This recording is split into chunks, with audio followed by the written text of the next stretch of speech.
speaking of schooling and parents and careers, right now we're in an age where there's so many different offbeat careers coming up. As YouTubers, we get this question all the time. How did you talk to your parents about it? How do we convince our parents about this really new career that we have?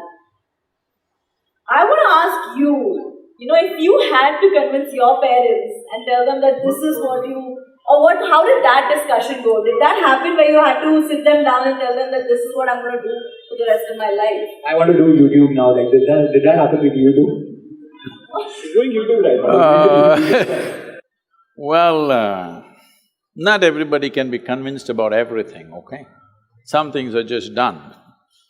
So, just to give you an example, when I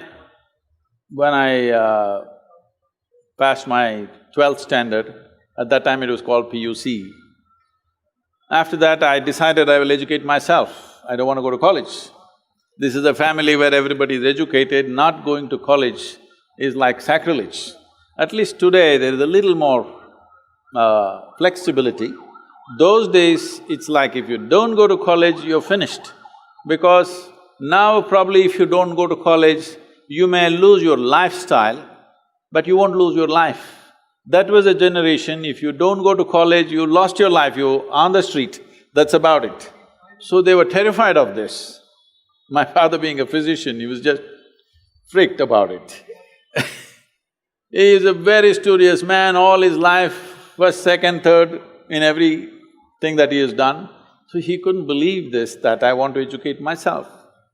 So I did one thing, and because of this, suddenly everybody thought I'm become some kind of an enemy, and they were not even talking to me properly. I did one thing. I was just to tell you, I was such a big eater. I would eat 10 times, more, at least 10 times of what I eat today. But I never was putting on weight or anything, but it's because my level of physical activity was such. I could just run up a coconut tree, I was made like that. So I was every day cycling about 50, 60 kilometers, swimming in the Kaveri and going back like this, so eating this. I decided to go to the Mysore University library. Every day when they open at 9, I went, 8 in the evening they close. That entire time I sat there, read all kinds of stuff. From Homer to popular mechanics, to National Geographic, to literature, to geography, this, that, whatever. Whatever came my way, every day for 1 year I read like this, just all kinds of things. But the most important thing for me was, though I was such a huge eater at that time, this 1 year I went without a meal. Morning I ate as much as I could, breakfast at home, and I went there and sat there the entire day without a meal, which was a huge achievement for me, because without food I could stay.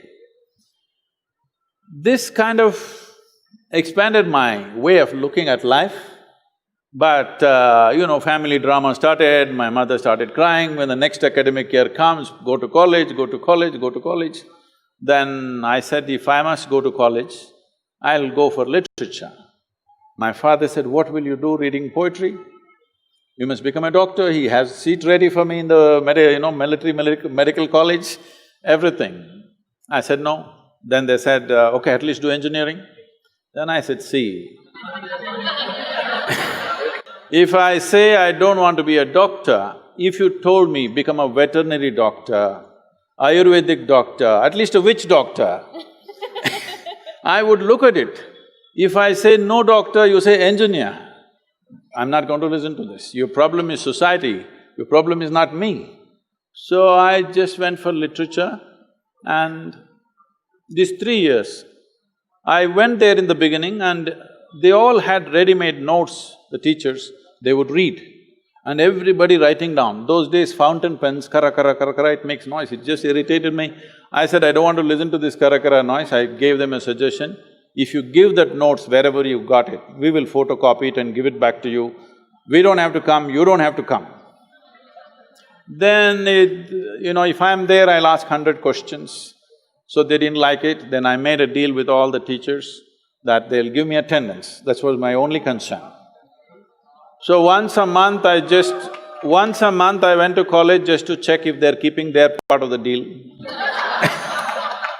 My life is so similar. So I explored the geography of Mysore district in such a way, every village track, every hill that is there, every little bird nest, whatever is there, everything I paid attention, just wandering aimlessly.